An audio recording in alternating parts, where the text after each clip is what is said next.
It's Wednesday, March 26, 2025. I'm Brian Vish, and this is the Daily Dispatch, where we cover the news that matters to labor. Today, we're addressing a critical debate in labor and economic policy: the effectiveness of tariffs versus alternative strategies like federal jobs programs and upskilling American workers. Recently, United Auto Workers President Shawn Fain expressed support for tariffs as a means to protect American jobs, particularly in manufacturing. He reflected on the impact of the North American Free Trade Agreement, or NAFTA, stating that since its enactment, over 90,000 manufacturing facilities have disappeared in the United States, devastating communities and leaving workers unemployed or underemployed. Fain argues that imposing tariffs could prevent further job losses and economic decline. Let's hear from Fain in his own words. Let's look at what's happened since NAFTA passed. Over 90,000 manufacturing facilities have disappeared in the United States, wrecking communities, ripping families apart, and leaving workers on unemployment or struggling to survive on low-wage jobs.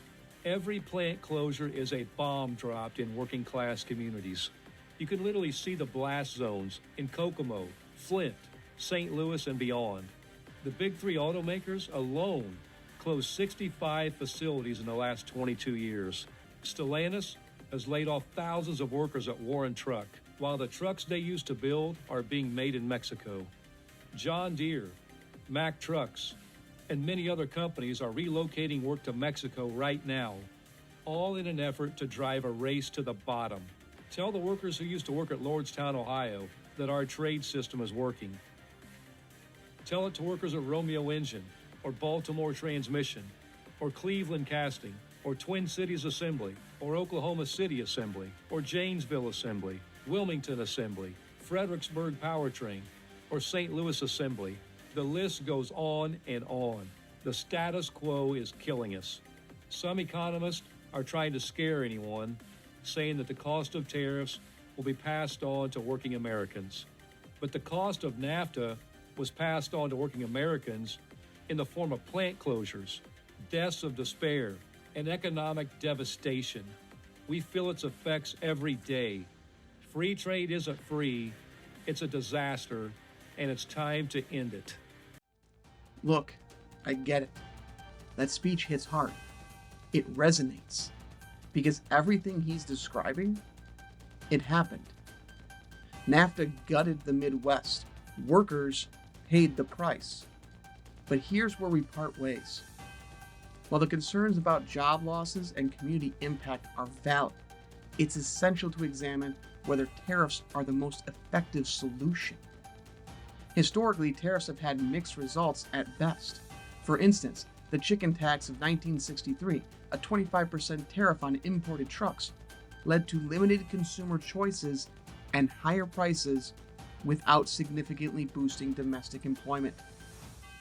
Moreover, recent analysis suggests that tariffs can lead to increased costs for consumers and potentially retaliatory measures from trade partners, which may harm other sectors of the economy.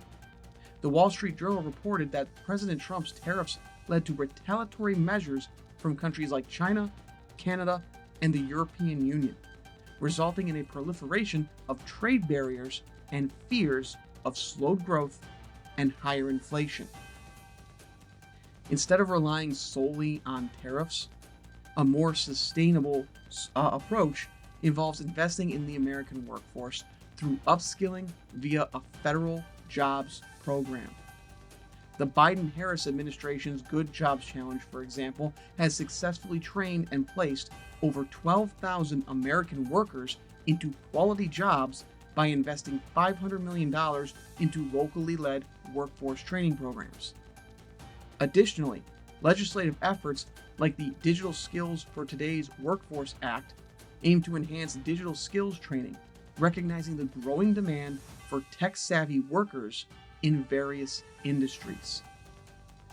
Investing in workforce development not only addresses immediate employment needs, but also prepares the labor force for future challenges. fostering a more resilient and adaptable economy. While the impulse to protect American jobs through tariffs is understandable, history suggests that such measures may not yield the desired outcomes and can have unintended economic consequences. A comprehensive strategy that includes upskilling workers and implementing supportive federal jobs programs offers a more effective and sustainable path to economic stability and growth. So yes, Shawn Fain is right about the problem, but he's wrong about the fix. Tariffs won't stop corporate greed. They'll just raise your grocery bill while CEOs reroute supply chains somewhere else. If we want real protection for workers, then we need to stop thinking small. We need to think big. We don't need a trade war. We need a workforce revolution. I'm not interested in slapping band-aids on bullet wounds. I'm talking about a modern New Deal. A federal jobs program that meets the moment. One that trains Americans to build clean energy infrastructure, maintain broadband expansion, engineer robotics, and yes, bring dignity back to the trades. This isn't a fantasy. We've done it before. During the Great Depression, the Civilian Conservation Corps put over 3 million Americans to work in under a decade. The Works Progress Administration employed 8.5 million more. They built schools, roads, parks, and power grids. They didn't just reduce unemployment, they remade the economy. Imagine what we could do now with modern tech, better tools, and the internet in our hands. A true federal jobs program would upskill an entire generation. It would lift wages without inflation, raise productivity, and finally connect our labor market to the realities of the 21st century. Solar, wind, AI, advanced manufacturing, electric vehicles. There are jobs to be had. All we're missing is the political will to train and place people into them. Because the truth is, we don't need tariffs to win. We just need each other. And leaders bold enough to say, we're done letting corporations write the rules. Leaders like Bernie Sanders, AOC, and Tim Walz. Free trade was never free, but neither is surrender. It's time to organize not just against something, but for something.